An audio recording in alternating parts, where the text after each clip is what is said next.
Hey guys, YouTube 100 here. Alright, now here I am with another Rise and Fall of John Hughes review.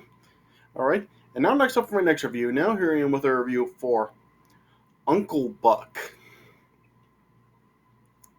So this is a John Hughes movie that really I don't hear getting really mentioned as much as a lot of other ones. Like, people, like, when they mention John Hughes movies, they'll always mention ones like The Breakfast Club, Ferris Bueller's Day Off, National Lampoon's Vacation movies, Home Alone, and yeah, those kinds of movies. But yeah, this one really doesn't really get mentioned as often, and yeah, and I'm not really sure why. Because yeah, this film is just like really hilarious. Like seriously, this is probably like John Hughes's humor at its best. Like this is John Hughes like at his best humorous writing. Like this film is just like absolutely hilarious. Like yeah, I mean, if you've seen this, like you know it. Like yeah, this film is really just like really just so good, and yeah, and it's really funny too. Like just yeah, I mean, this film, like, this really is just like John Candy at his absolute best. Like, yeah, of course, like this film once again does star John Candy, and yeah, and he really just does steal the show in this movie. Like, he is just like so great in this movie. Like John Candy, of course, does play the title character Uncle Buck. Yeah, yeah, and he is just like so great. Like he kind of just he does play this this guy that really is just like really depicted as just like this like kind of just like a careless freeloader, but yeah, he just like really is like really good, and yeah, and it really does show that really like he really does like act responsible, and he really does care about like the kids. Yeah. So yeah, so I really do think that John Candy really is just really the best part of the film. Like he really just does steal the show in this movie, and yeah, and he is really good. Yeah.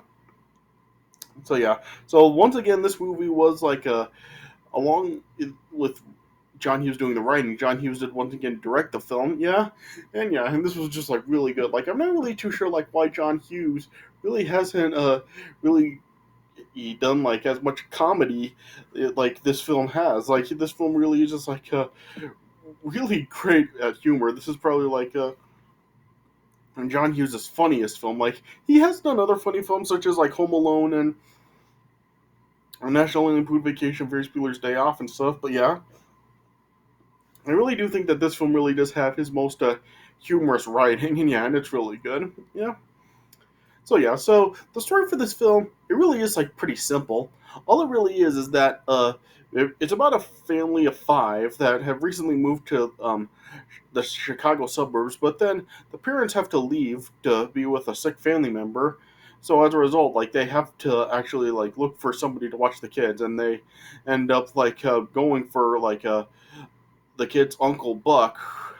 And yeah, and then yeah, man, he really is just like staying at the house looking for of the kids, and yeah, man, pretty much like he just really just does do like a whole bunch of funny like stuff while he's there, and yeah, and it really is just like very comedic ways of dealing with situations. Yeah, and he is really good at it. Yeah, and that really is just like really what this film is really full of. It really is just full of just like all this these comedic ways of handling situations. Like there's like the stuff with like how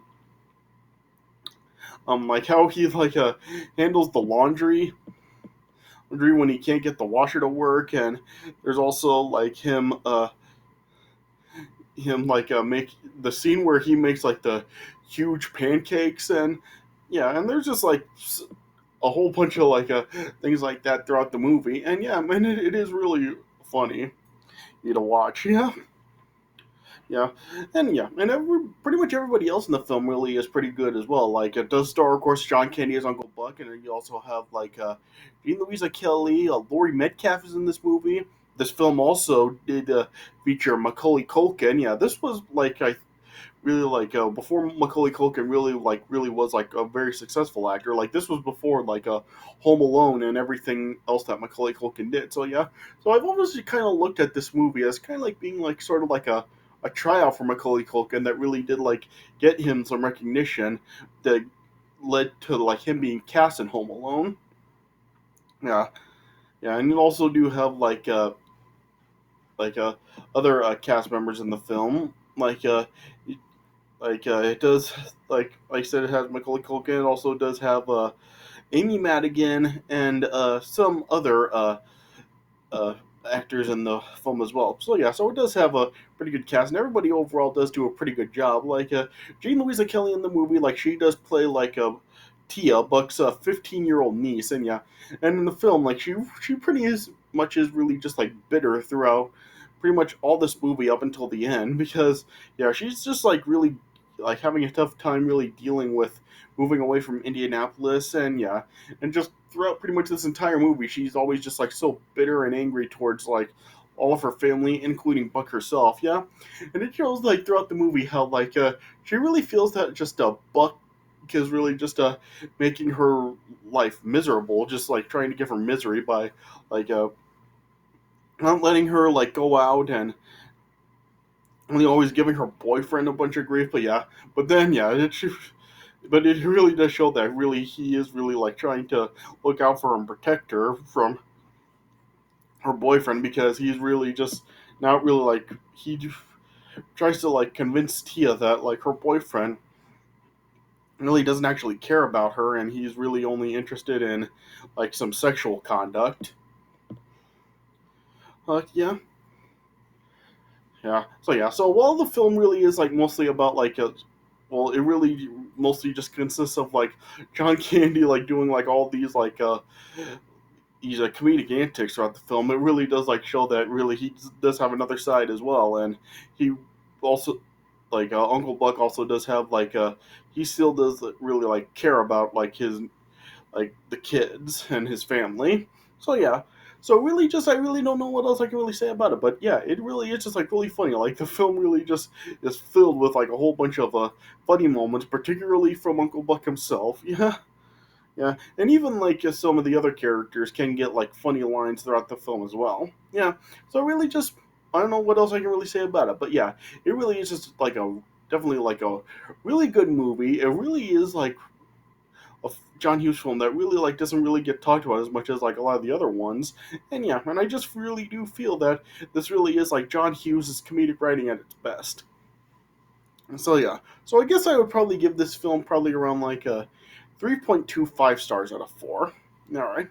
So yeah, so I guess I'll just talk a little bit about the premise of the movie. There's not really a whole lot to talk about, but yeah, I'll just like go over the premise a little bit. Yeah. So yeah. So like I said, like the film really does like center around a family, the Russells, which are like the three kids, Tia, Miles, and Maisie, and their parents, Bob and Cindy. And like I said, like they've recently moved from Indianapolis to the Chicago suburbs. Yeah. But one night, like they get a call that Cindy's father had a heart attack. So then Bob and Cindy then uh, just go to Indianapolis to be with her father. Yeah, but yeah, they really like weren't able to actually find anybody to watch the kids. So then Bob ended up suggesting his brother Buck. Again, so they pretty much like didn't really have any other option. So now, despite reluctance from Cindy, because she really just didn't feel that Buck was really like a good influence for that. Yeah. So then, and as a result of that, then and they pretty much like had no choice but to uh, call Buck to watch the kids. So yeah, so it did, and yeah, and it shows how like how I said how Buck really just really did seem to kind of like be like a kind of like a freeloader because he did stuff like drink, smoke cigars, and he also like gambled on rigged horse races. Yeah, Yeah, and it also even showed how he also like was in a strained relationship with his girlfriend Janice. Because she was like really kind of tired of Buck's attitude as well. How he really just seems to really not really like want to actually like follow up on anything, and even like he also like ends up like accepting a job at Janice's garage, but due to being called to watch the kids, like he couldn't accept it right away. So yeah, Janice really wasn't happy about it. Yeah, yeah. And when Buck arrived at the house, there was kind of like there was this funny moment when like he accidentally went to the house across the street and he was just like knocking on the door, banging on it, yelling and everything, which was pretty funny. That he was doing it to the wrong house. Yeah. Yeah, and then after Bob and Cindy then left, like there was another funny moment where like Buck was taking a look at some antique plates that they had, and then when he accidentally dropped one and it didn't break, he thought it was unbreakable, but then he hit it up against the piano and then it ended up breaking, which was pretty funny too. Yeah, yeah, and like I said, like it shows how like Tia was like really very bitter throughout the entire movie, and it shows how like she really wasn't really like interacting with Buck and pretty much like wanted nothing to do with him. But yeah, Miles and Maisie saw Buck and they like ended up like bonding with him. Yeah, and stuff. Yeah, and then then like there was like some funny moments. Like it showed that like the car that Buck drove, like it was like some like dilapidated 1977 Mercury. It showed how like the exhaust pipe would always like backfire, which is pretty funny too. Yeah. Yeah, and then there was like another funny bit where like during lunch at Miles' school, like it showed that like the lunch that Buck packed him, it was like a really like just uh very like odd lunch because it was just like filled with like just a bunch of like strange stuff like a black banana and just like a box sardine and some other stuff like that. And then Miles then just asked the kids that were sitting at the table he was at, "Would you like to talk about a possible lunch trade?" And all the kids just like ended up screaming and backing away from the table. Yeah, yeah. Then like like later that night, then like like as like Buck was in bed sleeping that night. There was like the stuff where like Maisie and Miles were like laying in the bed with him along with the dog. Yeah, it just showed how Buck was just like on the very edge of the bed and he kept falling off. Yeah. Then it also like showed how like he really was like unable to really like work the washer and the dryer, so then he really just improvised it to do the laundry. He really just like soaked them in water and then dried them off in the microwave, which was pretty funny. Yeah. And it also like showed how he wound up like meeting the Russ uh, the Russell's neighbor across the street, Marcy, who's played by Laurie Metcalf. Yeah. And this would come into play later on, which I'll talk about in a little bit. Yeah, yeah, and then then later on, like it showed like how it was Miles's birthday, and Uncle Buck like made like these like giant pancakes for him. Like you all know this scene from the movie. Yeah, yeah, and then for Miles' birthday party, like there was like a clown hired, but then it was like shown that like the clown was drunk, and Buck then just ended up uh making uh, the clown just like leave, and even like ended up like punching the clown in the face twice. And funnily enough, like the clown in the movie, it was actually played by the same guy that played Mental in Dumb and Dumber. I found that kind of interesting. Yeah, yeah, and also like Buck also ended up like meeting Tia's girlfriend, boyfriend rather, Bug. Yeah, but yeah, Bug like Buck just like saw right through Bug, seeing like just how Bug really was just like a really bad guy, and he really like didn't really like care about Tia. He just like wanted her for sex. Yeah, but yeah, and he just like kept like forbid Tia from going out to be with Bug. Yeah, and yeah, and like I said, Tia really just felt that like Uncle Buck was really just like trying to make her life miserable and all this stuff. Yeah, yeah. Then eventually, then there was this other scene in the movie where like a Buck went to Maisie's school to have a conference with the assistant principal of the school, and he pretty just like totally like roasted and ripped into the assistant principal, just like because like she was like kind of like saying how Cindy or not Cindy, Maisie doesn't really take her academic career seriously. But then yeah, Buck just ripped into her saying that doesn't really want to see a 6 year old that takes their career seriously. And yeah, and then he pretty much just like ripped into like the mole that she had on like her chin. He just like said, "Go downtown and have a rat gnaw that thing off your face." Yeah, so that was funny too. Yeah. Then one night, as Janisa called the house, Tia ended up answering, and when Janice said that she was looking for Buck, uh, Tia just told Janice that Buck was out with Marcy, like giving Janice the idea that Buck was cheating on her.